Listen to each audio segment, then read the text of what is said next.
Guys, ഇന്ന് നമുക്ക് Udupi style pineapple കറി ഉണ്ടാക്കിയാലോ. അതിനായി ഒരു ചട്ടി എടുത്ത് അതിലേക്ക് ഒരു ചെറിയ കൈതച്ചക്ക കൊത്തി അരിഞ്ഞതിട്ട് കൊടുക്കുക.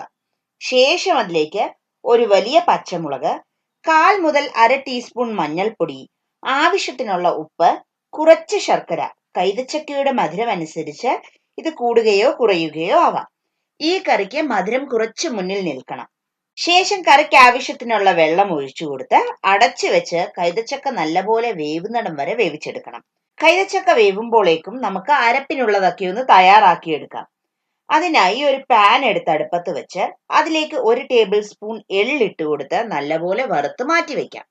ശേഷം അതേ പാനിൽ 1 ടീസ്പൂൺ മല്ലി, 1 ടീസ്പൂൺ ജീരകം, 1 നുള്ളു ഉലുവ, എരിവിനനുസരിച്ച് 5ഓ 6ഓ ഉണക്കമുളക്, 1 ടീസ്പൂൺ വെളിച്ചെണ്ണ, 1 തണ്ട് കറിവേപ്പില, 1 ടീസ്പൂൺ ഉഴുന്ന് എന്നിവയിട്ട് ലോ ഫ്ലെയിമിൽ വെച്ച് ഫ്രൈ വെൽ. വളരെ ലോ ഫ്ലെയിമിൽ ഇട്ട് വേണം വറുത്തെടുക്കാൻ. എല്ലാം മൂത്ത് കിട്ടാനാണ് ഇങ്ങനെ ചെയ്യുന്നത്. അല്ലെങ്കിൽ എല്ലാം വെവ്വേറെ വറുത്തെടുക്കണം. തണുത്ത ശേഷം ആദ്യമേ വറുത്ത് മാറ്റി വെച്ചിരിക്കുന്ന എള്ളും രണ്ടാമത് നമ്മൾ വറുത്തെടുത്ത മസാലകളും 1/4 മുറി തേങ്ങയും ചേർത്ത് മഷി പോലെ അരച്ചെടുക്കണം. അരച്ച അരപ്പ് വേവിച്ച പൈനാപ്പിളിലേക്ക് ചേർത്ത് നല്ലപോലെ ഇളക്കി കൊടുക്കാം.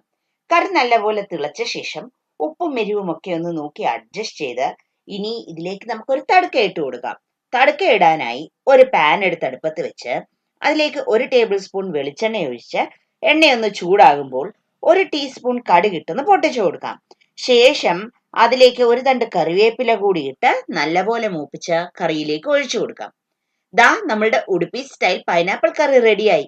ഉണ്ടാക്കി നോക്കില്ലേ? ഉണ്ടാക്കി നോക്കിയ ശേഷം അഭിപ്രായം കമന്റ്സിൽ രേഖപ്പെടുത്തൂ. പുതിയൊരു വിഭവവുമായി വീണ്ടും സന്ധിക്കും വരെ ബൈ.